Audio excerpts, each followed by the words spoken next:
அனைவருக்கும் வணக்கம். சற்று முன் வெளியான முக்கிய அறிவிப்பின்படி அரசு ஊழியர்களுக்கான பழைய ஓய்வூதிய திட்டம் குறித்து இன்று முக்கியமான அறிவிப்பு ஒன்று வெளியாகியுள்ளது.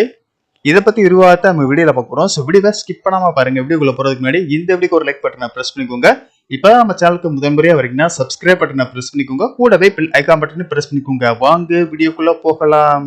கடந்த ஏப்ரல் 28ஆம் தேதி சட்டப்பேரவையில் பேசிய முதல்வர் ஸ்டாலின் அரசு ஊழியர்களுக்கான அகவலைப்படி 2% உயர்த்தப்படுவது உள்ளிட்ட 9 விதமான சிறப்பு அறிவிப்புகளை வெளியிட்டிருந்தார். குறிப்பாக அரசு ஊழியர்களுக்கு பண்டைய கால முன்பணம் ரூபாய் 10,000 20,000 உயர்த்தி வழங்கப்படும் என்று ஸ்டாலின் அறிவித்திருந்தது அனைத்து ஊழியர்களுக்கும் மகிழ்ச்சியை ஏற்படுத்தியது. இந்நிலையில் இன்று இதற்கான அரசாணையை வெளியிட்டுள்ளது. இதனால் இனி ஒவ்வொரு ஆண்டும் 8 லட்சம் அரசு ஊழியர்கள் பயன்பெறுவார்கள் என்று தெரிவிக்கப்பட்டுள்ளது. ஆனால் அரசு ஊழியர்களுக்கு 9 சலுகைகளை 110 விதியின் கீழ் முதல்வர் ஸ்டாலின் அறிவித்துள்ளதற்கு ஓய்வு பெற்ற அரசு ஊழியர்கள் சங்கம் கடும் அதிருப்தி தெரிவித்துள்ளது. இது குறித்து ஓய்வு பெற்ற அரசு ஊழியர்கள் சங்க தலைவர் கூறியதாவது: அரசு ஊழியர்கள் அனைவரும் தமிழக அரசிடம் எதிர்பார்ப்பது பழைய ஓய்வூதியத்தை மீண்டும் அமல்படுத்த வேண்டும் என்பதுதான். இதை திமுக தன்னுடைய தேர்தல் அறிக்கையில் தெரிவித்திருந்தது. அதனால் தான் இந்த அறிவிப்பை முதல்வர் எப்போது அறிவிப்பார் என அரசு ஊழியர்கள் அனைவரும் எதிர்பார்த்து காத்து கொண்டுள்ளனர்.